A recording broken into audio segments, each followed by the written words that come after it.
سورہ توبہ کی آیت نمبر 75، 76، 77 یہاں منافقین کے ایک خاص طبقے کا ذکر ہو رہا ہے۔ وَمِنْهُمْ مَنْ عَاهَدَ اللَّهُ، ان منافقین میں سے کچھ وہ لوگ بھی ہیں جنہوں نے اللہ سے عہد کیا تھا۔ کیا عہد کیا تھا؟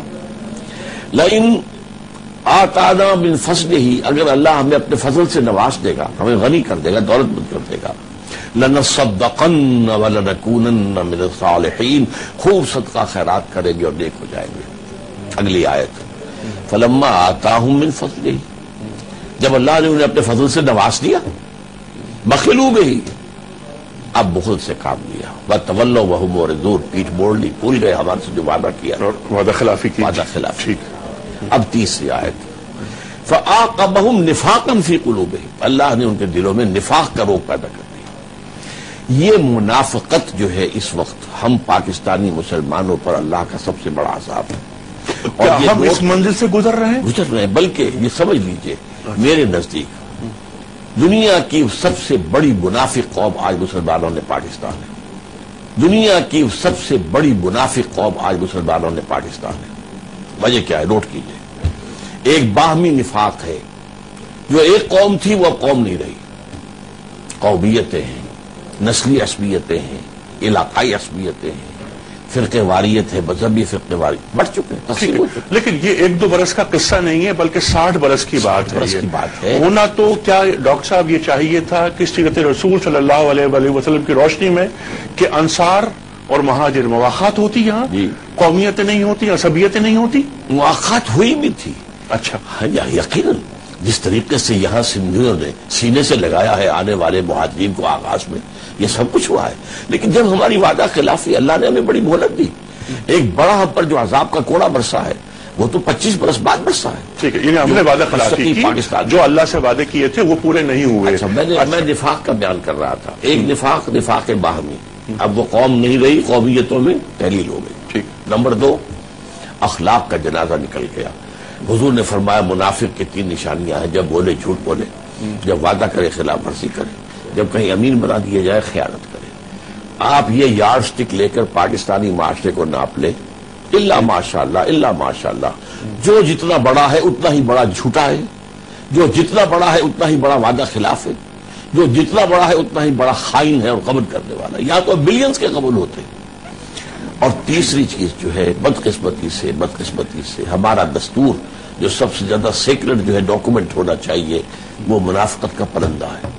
اللہ نے ہمیں یہ ملک دیا تھا، اور میں تو چونکہ اس کا خود پارٹیسپینٹ ہوں، مسلم اسٹوڈنٹ فیڈریشن کی کارکن کی حیثیت سے، جیسے گڑ گڑا کر دعائیں ہم نے مانگی، جیسے ہم نے اللہ سے جو ہے دعا کی ہے اللہ ہمیں انگریز اور ہندو کی دوہری غلامی سے نجات دے، ہم تیرے دین کا بول بالا کریں گے، تیرے دین کو غالب کریں گے، تیرے نبی کا لایا ہوا نظام قائم کریں گے۔ یہلک عدوکم ویستخلفکم فی الارض، تمہیں حکومت دے گا، فینظر کیف تعملون، اور پھر دیکھے گا تم کرتے کیا ہو۔ ٹھیک، اچھا۔ لئن شکرتم لازیدنکم ولئن کفرتم ان عذابی لشدید، اگر تم میری نعمت کا شکر کرو گے، حق ادا کرو گے، میں اور دوں گا اور دوں گا اور دوں گا، نعمتوں کی بارش ہو جائے گی۔ اگر تم نے کفران نعمت کیا تو پھر میری عذاب، میری سزا بھی بہت۔ اللہ پھر چاہتا ہے کہ اس کی حکومت قائم کی جائے، واقعتاً استخلاف اسی کے معنی ہے، خلیفہ بنو، حاکم بن کر نہ بیٹھ جاؤ، اپنی مرضی کا نظام نہ چلاؤ، اپنی مرضی کے قوانین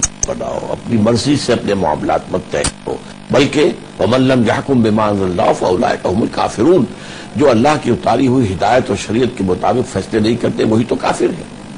تو پاکستان ہمیں اللہ نے عطا کیا، اس کا شکر یہ تھا کہ ہم یہاں پر اللہ کا دین قائم کرتے، جس کا ہم نے دعویٰ بھی کیا تھا بڑے پیمانے پر 1937 سے 1947 تک جو قائد اعظم کی تقاریر ہیں کہ ہم یہاں اسلام لائیں گے، ہمارا اپنا نظام ہے، ہماری اپنی قوانین ہے، ہماری اپنی تہذیب ہے، ہمارا دستور 1400 برس پہلے سے طے ہے۔ بڑی دلدوز حدیث ہے اور میں چاہتا ہوں کہ آپ اسے ذہن میں رکھیں۔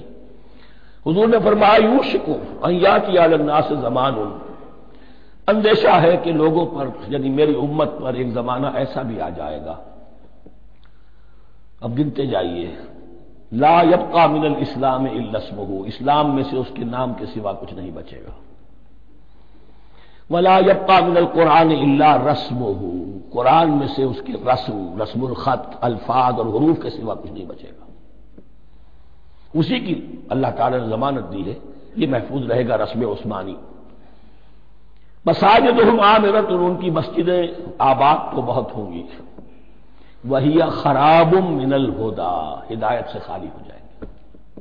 یہ خراب کے لفظ سے ہی خراب من الہدی، وعلماؤہم شر الناس تحت ادیم السماء، اور ان کے علماء آسمان کی چھت کے نیچے کی بدترین انسان ہیں۔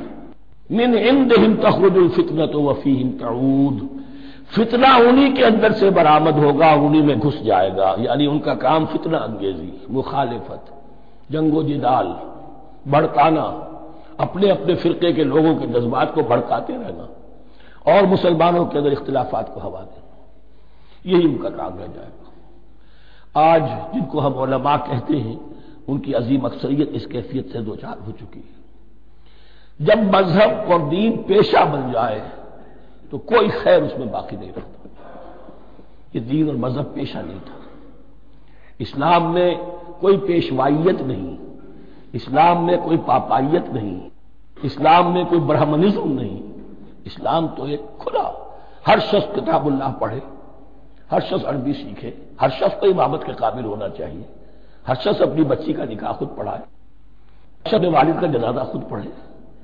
یہ جو ہم نے پیشہ بنا دیا ہے اور پھر انہیں پیسے دیتے، ظاہر بات ہے کہ پھر اس پیشے کے اندر تو پیشے میں عیب نہیں، رکھیے نہ فرہاد کو لاؤ، پھر تو پیشہ میں تو جو کچھ پیشہ ورانہ چشمکیں ہوتی ہیں اور جو خباثتیں ہوتی ہیں وہ آتی ہیں۔ لیکن ساتھ ہی یہ بات واضح رہے کہ علماء حق سے دنیا خالی نہیں ہوگی، علماء حق بھی ہیں، لیکن کسی کے ماتھے پر لکھا ہوا نہیں ہوتا کہ یہ علماء حقانی میں سے اور یہ علماء سوء میں سے ہے۔ باقی یہ صحیح بات ہے کہ اکثریت ادھر جا چکی ہے، ورنہ امت کا بیڑا غرق نہ ہوتا، سیدھی سیدھی بات۔ یہ بیڑا غرق ہوا ہے تو آخر کوئی سبب ہے۔ اولئک ما کان لہم ان یدخلوها الا خائفین، ایسے لوگوں کو تو